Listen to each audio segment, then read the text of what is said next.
methods like this, cost segregation, you're going to reduce your tax liability to zero and then not taxes. So again, you're never having the government take your own money out of your pocket. You're able to use that the whole time and reinvest it.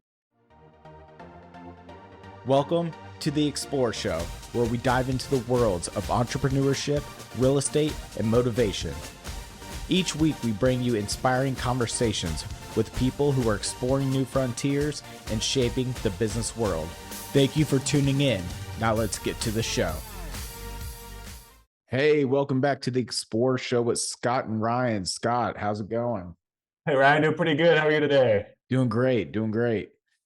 Guys, I'm really excited to introduce our guest today, Yonah Weiss, aka the Cost Seg King and host of Weiss Advice podcast. He is the man when it comes to cost segregation studies, which is one of the best tools for real estate investors to offset taxable gains. All the way from Jerusalem, Yonah, welcome to the show. What's up, guys? How you doing? Doing well. How about yourself? Doing pretty well. Thanks for having me on the show.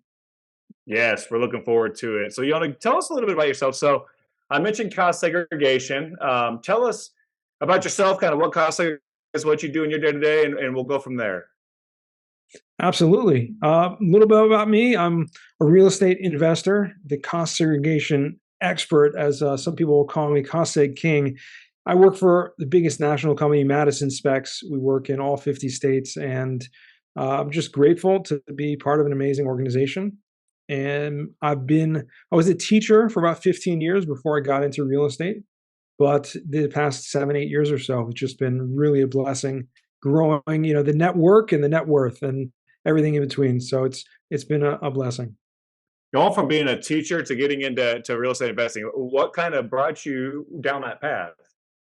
It was, nothing's by accident. I believe in, everything happens for a reason, but it was more of, I don't want to call it like a midlife crisis per se, but I did have a family kind of emergency medical crisis. And I was faced with a decision, like, should I, get further and further into debt because I had to take on a lot of things that weren't covered by insurance and all kinds of things that just, took on tens of thousands of dollars of debt that I really couldn't handle. Should I continue just living the life I was passionate about teaching and kind of coasting and getting further buried? Do I take on and try to find another career path and something that can really help me get out of this hole that I was in? And the truth is, I really didn't know much about real estate, but I just reached out to a bunch of friends and acquaintances that I knew saying, hey, listen, guys, I've been a teacher, I've been doing this, but I'm open to new opportunities. Any ideas? And it was as simple as that some feedback I got from some friends that had been doing different things in real estate just kept coming up, that I was like, okay, let's look into it. And actually a fascinating thing happened one day. I had picked up the book by recommendation of a good friend of mine, The 7 Habits of Highly Effective People. This was about 8 years ago.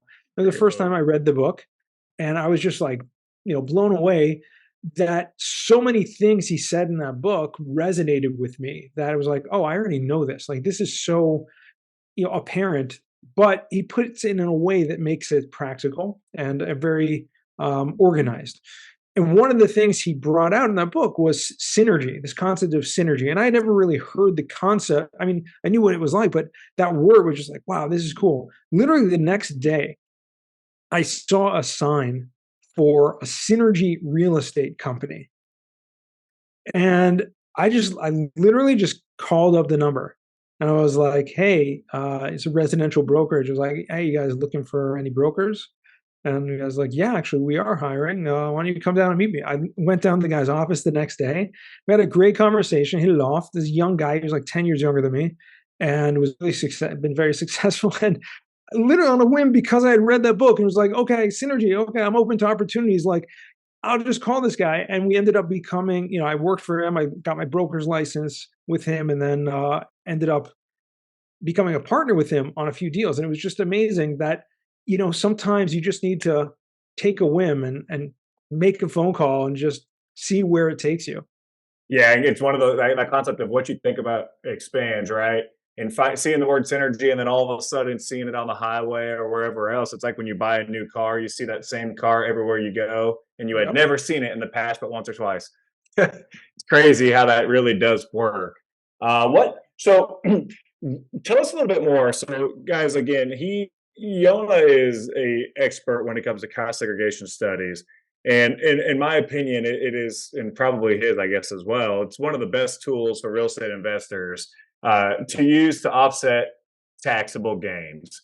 Yonah, tell us what cost segregation is in kind of in layman's terms for somebody that might not even be a real estate investor. What is it, and what are the benefits of cost segregation studies?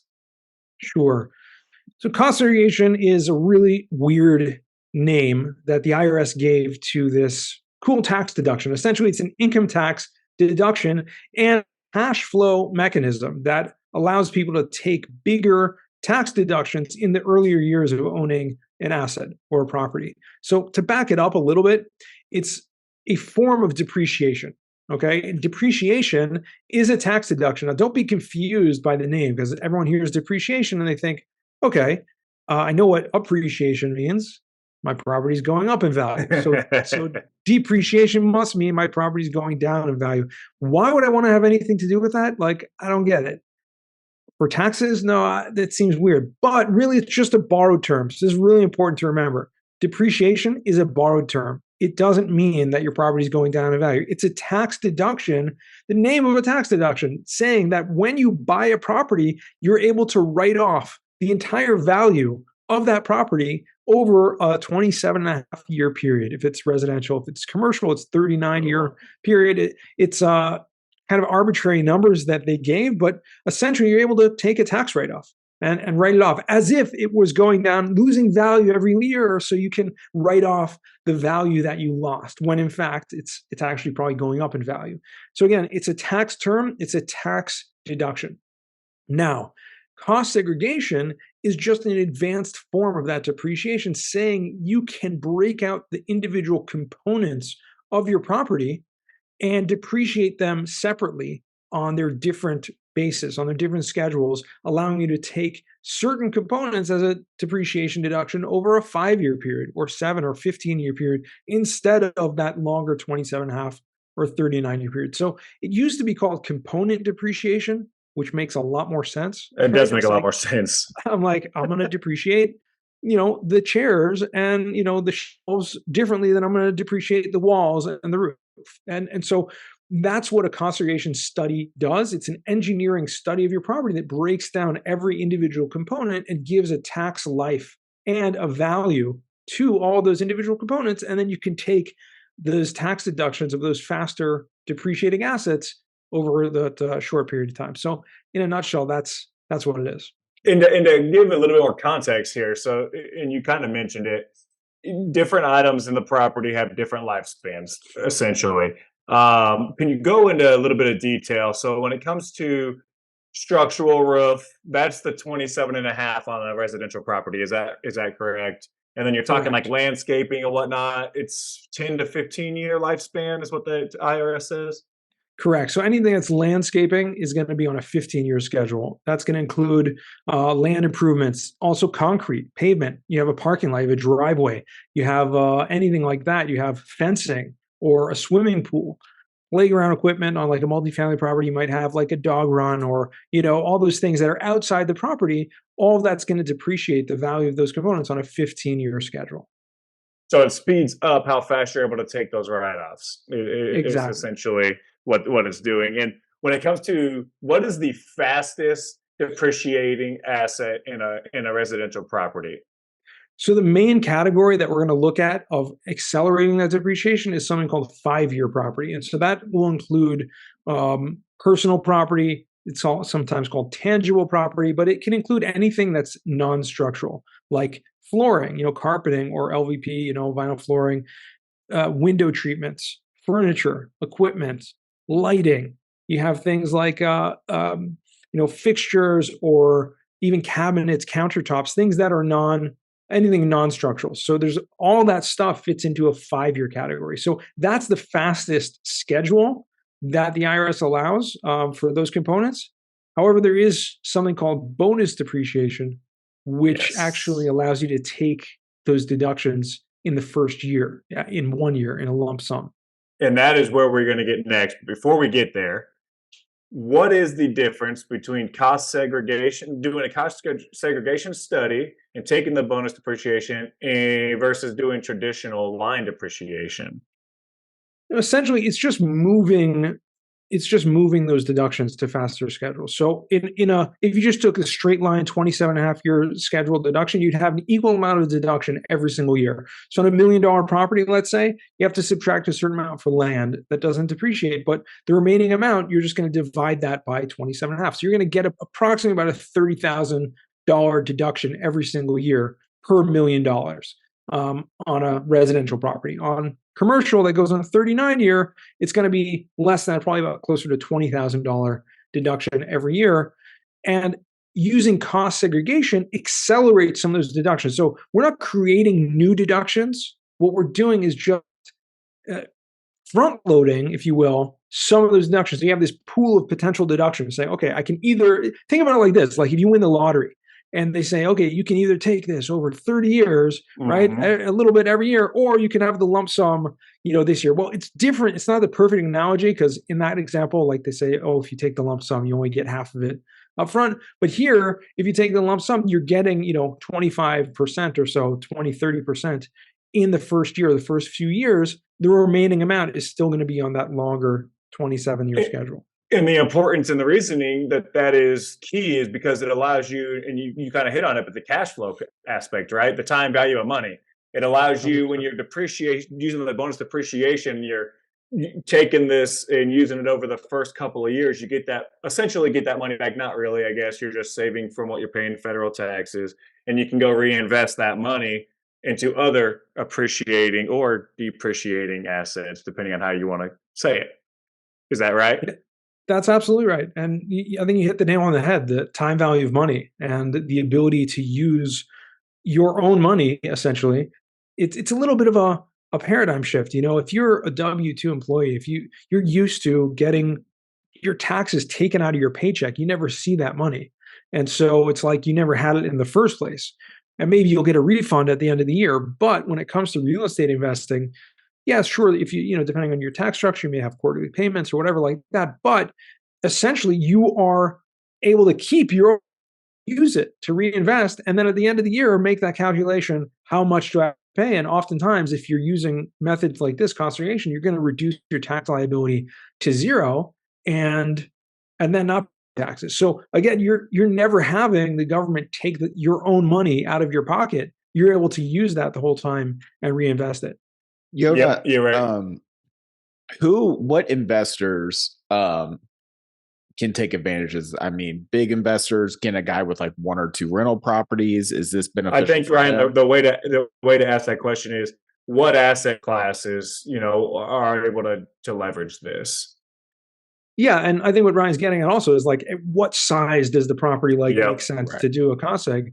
And really, this can be done on anything. There is no limitation in terms of, the type of property. It can be a single family, multifamily, commercial, office, industrial, storage, you name it. As long as it's an investment, as long as it's not your personal residence, if it's an investment or business property, you're able to take this deduction of depreciation, and then you have the option to use the cost segregation method as well.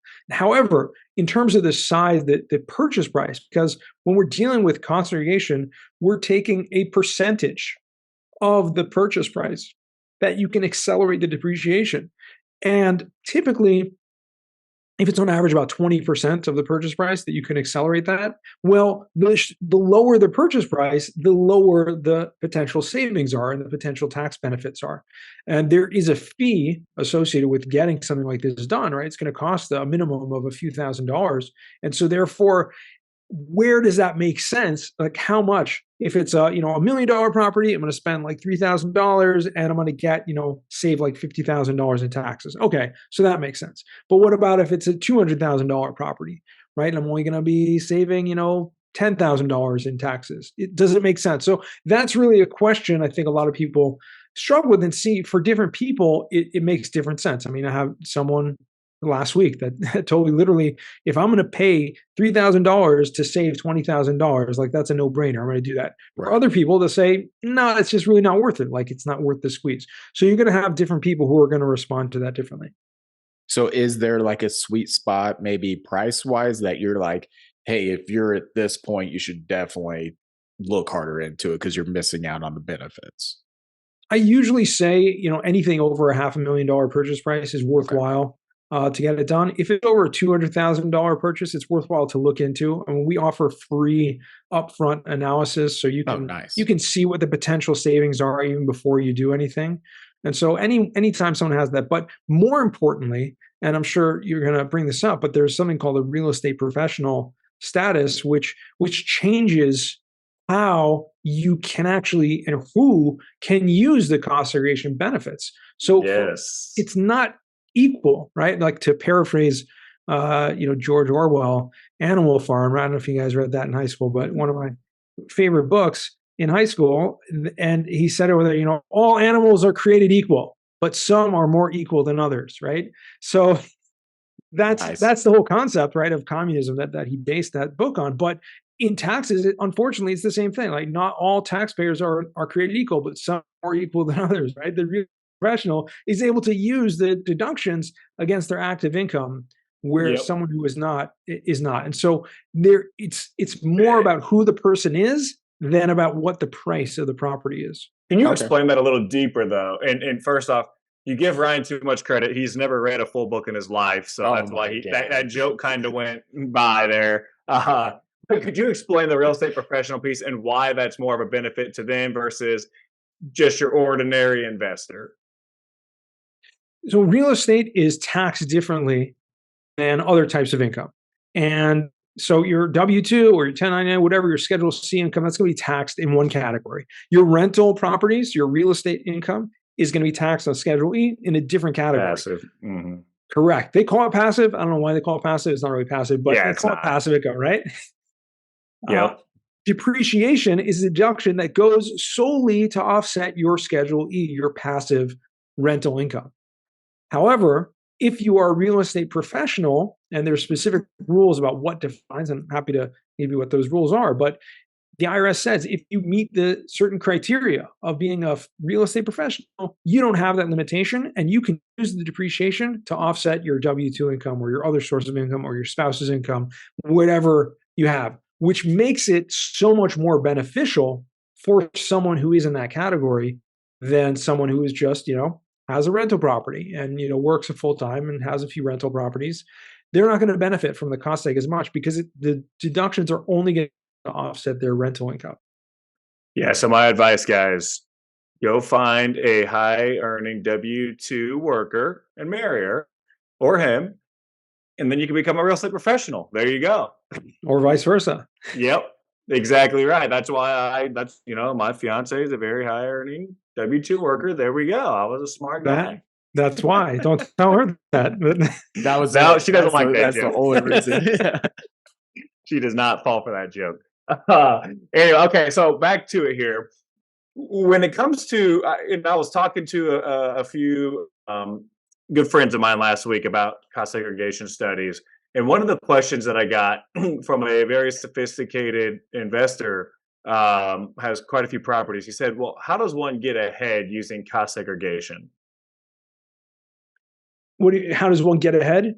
Simply put, you use it as a strategy to, when buying rental properties, using it to pay little to no income tax. And then using all that money that you would have paid in taxes to reinvest and buy more properties. And essentially, if you think about it like that, the compound interest of buying more and building your equity, if you're using all the money that you would have paid in income tax and using that to reinvest, think about how much more you can buy and you can create that wealth over a shorter period of time. And I think part of the reason for the question is there's a misconception, and maybe I'm wrong here, but a lot of people think their CPAs do this for them, or that it's just part of their taxes that are done with their CPAs. Right. And the reality is, and Yonah, tell me if this is right, CPAs don't necessarily do this. They're just filing the taxes. and they don't understand the cost segregation. They really don't do the cost segregation study, so they can't implement this. Is that accurate? Most. You're absolutely right. Most. And I think you hit the nail on the head. They're not necessarily doing that. I'd say the vast majority of accountants, like you say, are, just number crunchers. They are taking your income, you're taking that, putting it into the tax forms and, filling the proper forms and getting the proper deductions. And that's it. If they're not savvy enough about real estate, they may not even know what cost segregation is, even though it's directly in the tax code. I mean, the IRS created this. However, you want to make sure if you are someone who is, doing real estate as a profession, or at least investing in it, you want to make sure that your accountant is also on the same page. So, just to reiterate, accountants cannot do the cost segregation because it requires an engineer, and usually need a third party to do that. But there are certain accounting firms, the biggest accounting companies, right, the big four and the large accounting firms, have engineers in-house and actually cost segregation in-house. So it's not to say that it's impossible for the accountants to do it. It's just very unlikely. So, and it comes back to that tax planning and strategy, right? A lot of these accountants, they're doing what they need to do, putting this in this box and then filing it and going. If you're not actually actively planning and using strategies on your own or asking the questions, they're not necessarily going to bring it up and offer that. And a lot of times when I ask my accountant things, he has to go look and just double check to make sure that, right, well, actually we can do this, because not doing these specific things every day, because the tax code is so big that a lot of them just, unless they're doing it all the time, they kind of forget, or they just don't know what they don't know. So, right. Yonah, if you're an accountant and your personal business is the cost seg, if you're an accountant and your niche is real estate investors, I feel like you should know this. Do you spend a lot of your time educating the tax professionals and partnering with them? Like, hey, we can work together. It's going to be great for your client. I get a new client. Is that like a big thing for you? We do. Yeah, we do spend a lot of time educating tax professionals. I would say personally a lot less time than I used to, just simply because in the end of the day, most accountants, from what I've seen, are not proactive enough to even go out and recommend this or suggest it to their clients. And so it really comes back to the clients or the real estate owners bringing the idea in the first place to their accountants. That's the vast majority from what I've seen. There are, on the contrary, there are, many real estate focused accountants out there that are going to be proactive. And I think you mentioned the difference between an accountant and a tax advisor, someone who's being proactive versus someone that's just punching the numbers. Yeah. And I, as I mentioned a few minutes ago, I'm talking to a few of my friends and other investors. I'm telling you right now, at least here in the Midwest, most people I'm talking to are not leveraging cost segregation studies, nor do they really even understand them. And a lot of these guys are residential investors, so maybe it's a little bit, that's part of the reason why, I don't know. But some of these guys own hundreds of properties and they have never implemented cost segregation studies. Well, I think the more important point over here is if they're already real estate professionals, they're just missing out on a huge part of the tax code. And even if there are only real estate brokers or agents, that's something that I've found is an area where so many people miss out on this. Meaning, if you are already a real estate agent or real estate broker, you are considered defined as a real estate professional. And you get this kind of tax loophole that you can use depreciation to offset your ordinary income. Well, that means you need to go out and buy rental properties. You need to invest in real estate so that you can use that loophole that you already have. And I say loophole, but it's really, it's a rule. It's just like a golden ticket within the rule. Exactly. I hate that term loophole, but it's what everybody goes to. But you're exactly right. It's a golden ticket. So, but no. Could you give us like a very basic like breakdown of numbers? Let's whatever you want to use, 500,000 or $1 million property. Like, what are they missing out on so they can understand in number terms? So our average listener and on the podcast is probably going to be more residential investing. So let's let's focus on that for the moment. Let's say a $350,000 property. Let's go with that. All right, $350,000 property. Remember, I said you're always going to have to take off a certain amount for land. So let's say we're going to take off. I'm just using my You calculator because cannot my brain is not a bonus calculator. depreciate land, guys. Cost segregation studies does not work on land. So let's say we're going to take off 20% for land because that's pretty average. I'd say between 10 and 20%. So we're going to take off $70,000 for land. That's 20% of 350, which leaves us with $280,000. That's the amount that you can depreciate over that 27.5 year period. It comes out pretty equal. But even better to say we took off 75,000 and just bring it down to 275,000 because that will give us our 27.5 years. So we're going to do that. We're going to say it's 275,000, and we're basically dividing that by 27.5 years. That's going to give us a $10,000 deduction a year. Pretty round numbers, right? So if you buy a $350,000 property, take off 25%, that's $75,000. And for land, you're left with $275,000 depreciation, which you can spread over that 27.5 year period, exactly $10,000 a year of depreciation deductions. Now, if your income on that property is anything greater than $10,000, you're going to be taxed on that amount. Meaning, if you make $10,000 in income and you get this deduction, it's a wash. You pay zero taxes on that $10,000. But if you make more, then you can take more. Now, what happens when you do a cost segregation? Let's say we can take 25% of that remaining $275,000 in the first 5 years, or even in the first year with bonus depreciation. Just using a calculator over here. Let's say 25% of that. That's going to give you 68,750. So essentially, you're going to be over the first 5 years. If you're spreading that out, that's $68,000. You're going to be more than doubling your tax deduction over those first 5 years. So it doesn't sound like a huge amount, but if you can take that full amount in the first year, or even 80% of that in the first year, you're going to be left with, extra $50,000. That's going to reduce your taxable income by, $50,000, $60,000, and means you're going to be paying a lot less taxes. Yes, and tell us what happens if you don't use all of that in that first year. Is it just gone? Does it carry forward? How does that work? Yeah, it carries forward, which means any extra losses or any extra deductions that you don't use can be used in any future year.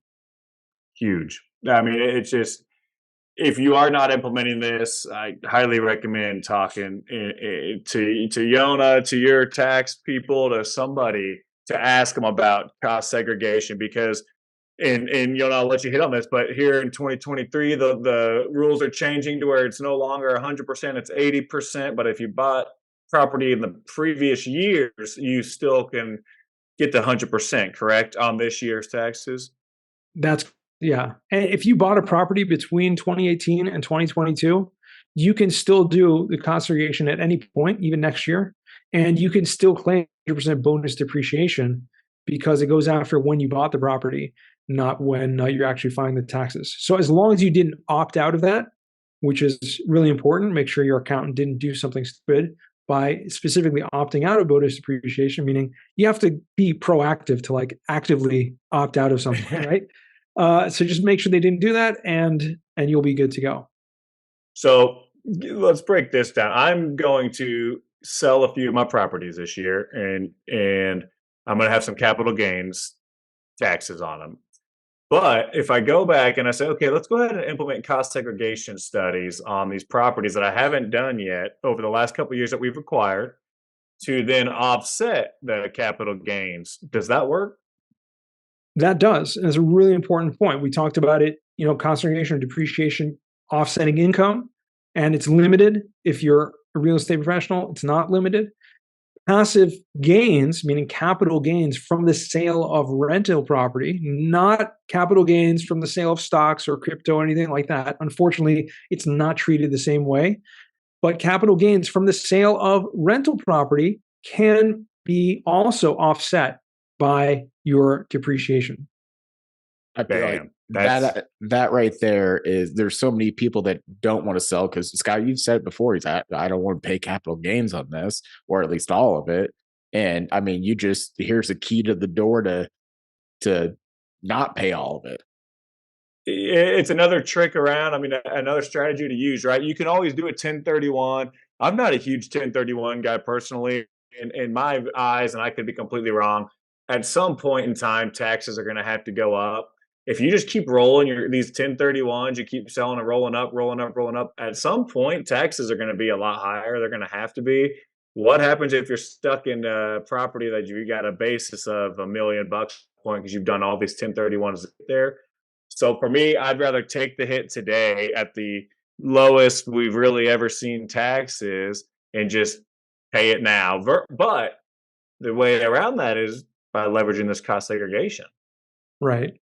And obviously, these are tax strategies, right? 1031 exchange, using the cost segregation, using those passive losses to offset passive gains.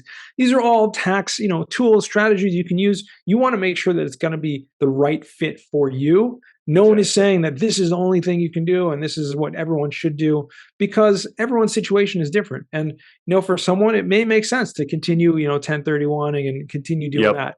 But what I've heard from the smartest accountants that I've worked with and spoken with is the first thing they're going to look at in anyone's situation is how can I maximize deductions and deferrals, right? What can I deduct? What can I defer? Because the main thing is how can I pay as little as possible in taxes this year? And so I can reinvest. And especially if that is your plan. If your plan is to reinvest, this is a great strategy. If your plan is just to buy one property and that's it, like one and done, so cost seg's not going to be probably a good strategy for you. No, and this is essentially kicking the can down the road. I mean, at some point you're going to pay taxes, but this allows you to continue. And taxes are taxed differently. Also, though, that's what people need to realize. Right. Your tax bracket. Yeah, let's let you hit on that because I say it's kicking the can down the road, which it is, but it might be the right strategy because it might be taxed lighter. That's exactly right. I mean, there's different tax brackets. I mean, a person who's making different thresholds of money is taxed differently, and it's misunderstood as well because the way that tax brackets work is that you're taxed on a certain amount of income at one bracket, and then a higher the next amount of income you make is taxed at a different rate. So, for example, up to $50,000 or whatever, it's taxed at 10%, and anything $50,000 to $80,000 taxed at 22%. I don't remember the exact numbers, but essentially, the more you're making, those higher income amounts are taxed at higher rates. But if you can lower your taxable income by having more deductions, you actually lower that tax bracket, and therefore your tax savings can be greater. Or, like you said, it's a strategy that maybe this year I have a lower tax bracket, but next year I'm going to be expecting to have a big capital event and maybe me making a lot more money. It's going to give a higher tax bracket. Maybe I'll wait to do the cost seg then when it's actually going to benefit me more. Yep, and that's exactly kind of what I'm doing this year, leveraging that and saying, "Hey, I'm going to sell quite a few of these assets this year purposely because I can leverage this, and I'm going to have a less income this year, kind of purposely. So let's do all of this now, so that we could try to come to a net zero or whatever it needs to be." So there's so many strategies we can do in real estate and with taxes and all different sectors, but this is a very cool strategy that I really wanted to hit on. One other question I had: what happens if you go and you do all these cost segregation studies, and you've kind of hit on this, but I just want to clarify? In 5 to 10 years, you've accelerated all your depreciation, so you no longer get any depreciation. So you're no longer getting that 5-year depreciation. So remember in our example, where you're taking about 25% you're going to take over the first 5 years. The remaining 75% of that pool of potential deductions is still going to be spread out evenly over that 27-year period, or in that case, the remaining 22 years that you're holding it. Yes, exactly. So I had some people that were concerned with that, and I wanted to make sure we hit that piece. As far as like Airbnb, how does that work when it comes to? Is it better to have a short term versus a long term rental in the eyes of a cost segregation study? So you bring up a really, really important point for short-term rentals. There's a whole different rule that applies. Now, we talked about the real estate professional status. Here's another example of essentially an exception to the rule when it comes to the passive deductions, and why so many people are using cost segregation in conjunction with their short-term rentals. So essentially, when you have, and the rule is like this, if the average stay of your short-term rental is less than 7 days, okay, so that's the first criteria. And the second criteria is you materially participate, meaning you have to self-manage. You cannot have a property manager for this to work.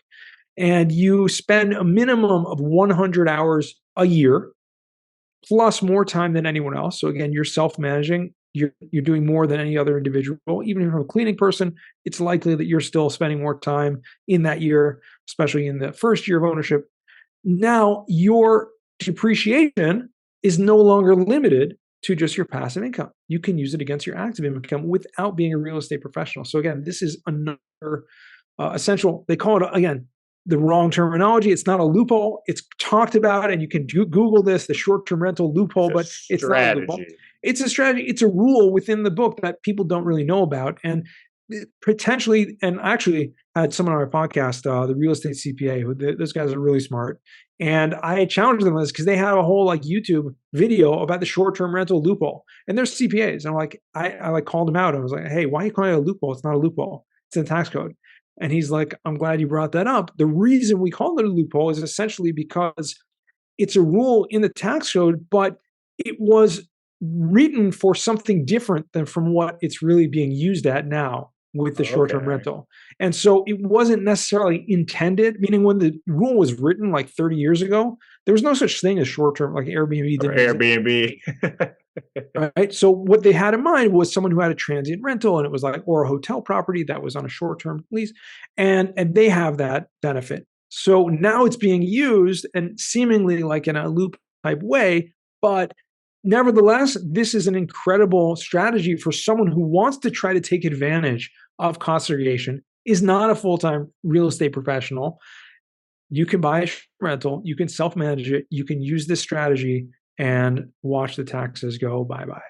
and to hit it on there even better, guys, remember, furniture, anything you put in these Airbnbs, that's a 5-year basis on those, right? Is that accurate, Yonah? Yeah, that's so. I mean, you could then bonus depreciate that. I guess this year, if you bought the property 80% in the first year, or 100% if you bought the property in the previous years, that's a huge taxable write-off, essentially, or I guess depreciation, a deduction that you can leverage if you haven't already done this in the past and you own Airbnbs. It's something that I just learned about in the last couple of weeks as I've been doing a little more research and stalking Yonah a little bit more and really learning more about what he's doing. Because about a month ago, I talked to him and we had a call on some properties, and I just thought, I got so intrigued by all of this. I was like, man, I've heard of this, but I've never actually dug into it. My accountants never told me to do any of these cost segregation studies, which is, it is what it is. But I've just become so thrilled by them, I guess, and really trying to learn everything I can, because we haven't been using this strategy, and it's a game changer when it comes to cash flow. And when it comes to building and being able to hold it onto your money versus all that money going and paying that in taxes, this is awesome. Yeah. What would you say is the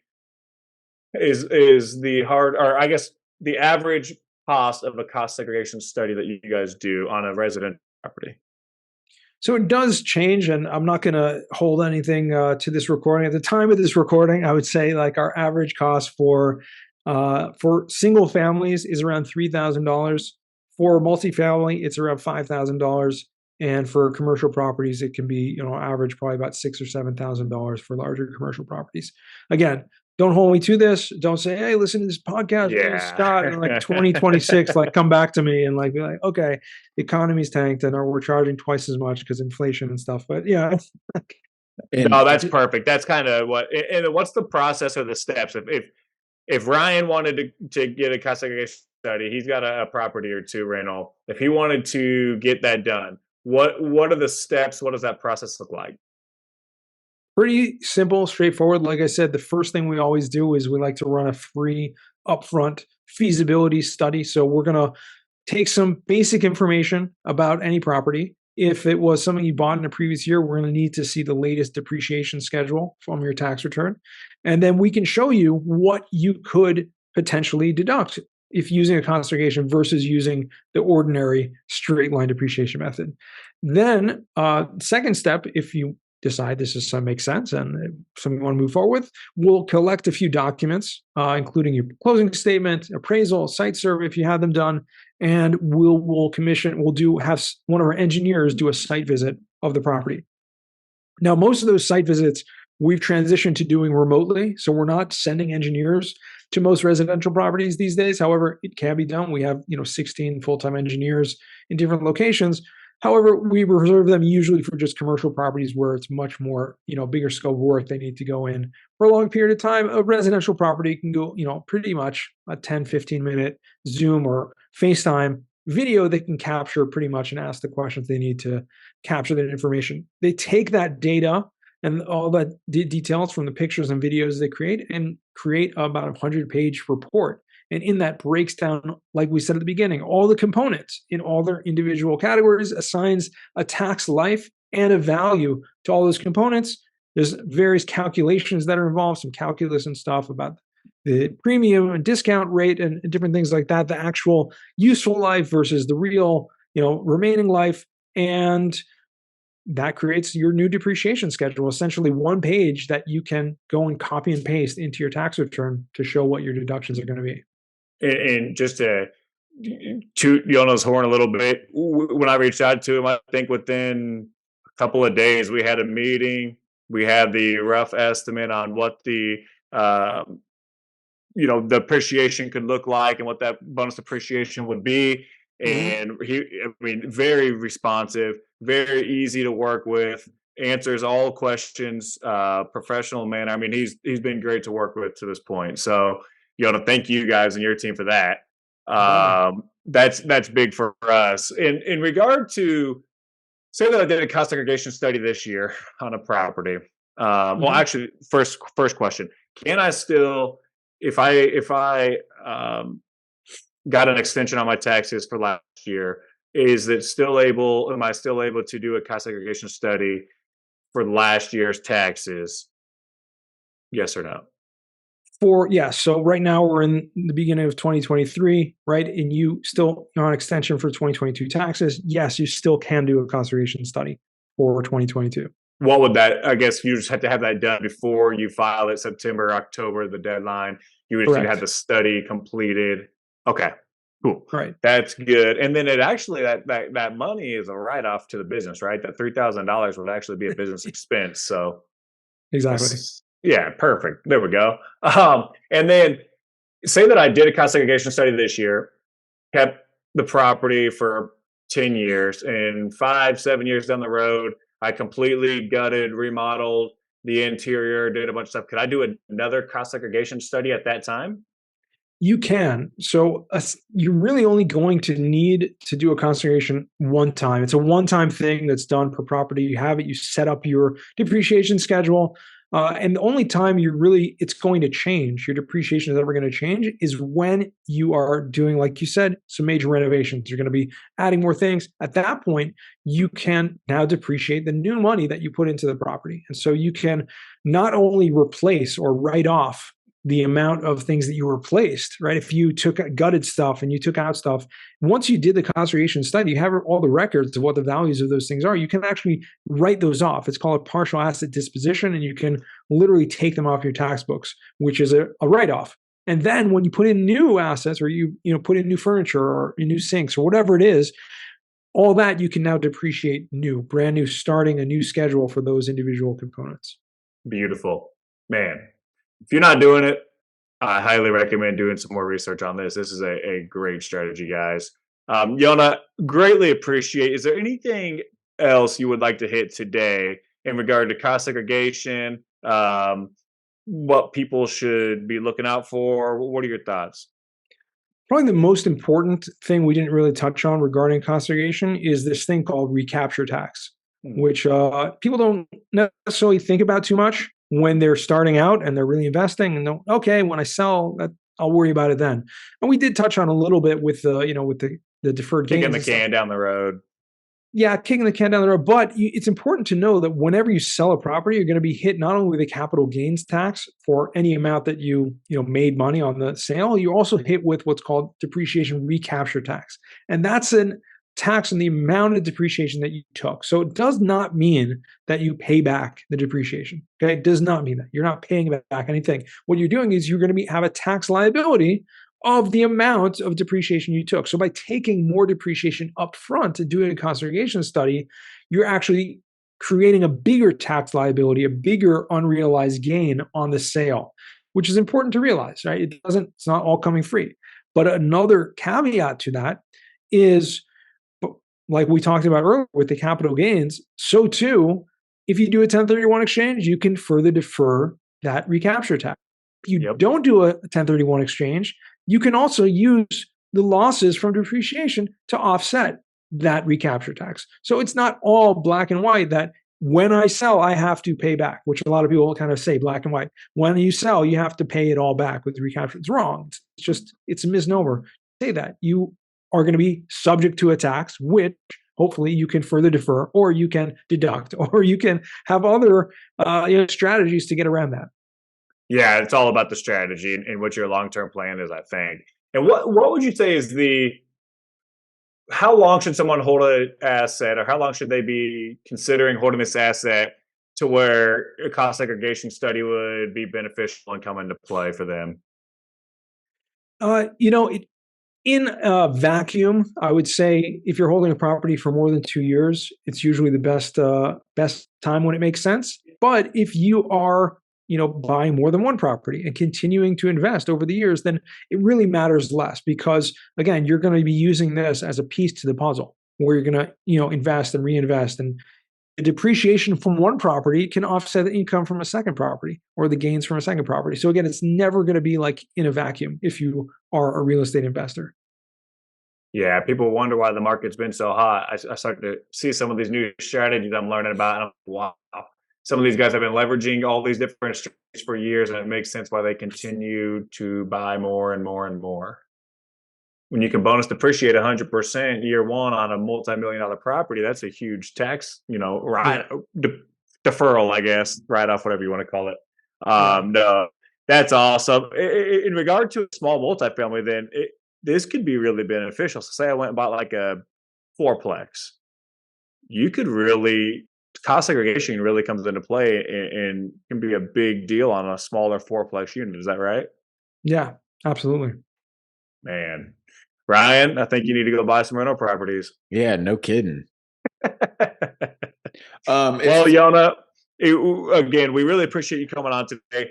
Tell us where our listeners can find you, where they can get a hold of you, get a little bit of information there. Also, just before that, I know we're getting long on time, Yonah, but I just wanted to hit on your podcast, Weiss Advice. Love the name, by the way.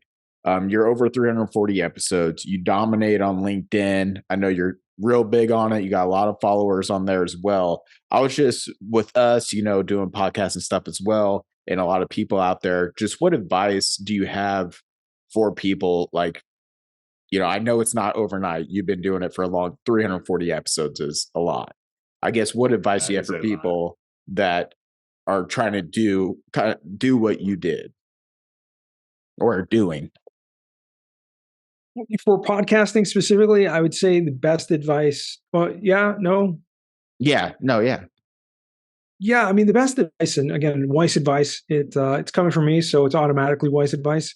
What I'm about to say, but you really have to enjoy it. You really have to love doing it. I think if it's something that you are being pushed to do, or doing it for some other reason, then you just really enjoy having the conversations, and really, then you're going to succeed. It will continue. If you're not really enjoying it, it's not going to last, no matter what. Like most businesses, you can think about it like a business. I mean, for me, it's more of a passion project. I just enjoy the conversations.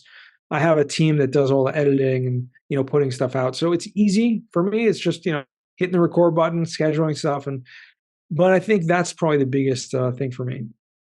Nice. Cool. Well, yeah, then back to what Scott was saying, just where people can find you and stuff like that. Anything else you have going on you might want to touch on? I mean, you can find me on all the socials. Like you mentioned, LinkedIn is probably my biggest, most active following, but very active on Twitter Twitter. also. Twitter is the way to go. He crushes it on Twitter, you guys. I mean, absolutely amazing content on there. Is always active on there. I don't know how he's so active on it, but definitely follow him on Twitter. It is, and we'll put his link in here. And sorry to interrupt you, but I just had to say your Twitter is great. It's Yonah Weiss, his name at Yonah Weiss. Follow him. Yep, Yona's stuff will be linked below. And thank you everyone for listening. Please subscribe and give us a rating wherever you listen to podcasts. And like always, we'll catch you on the next one.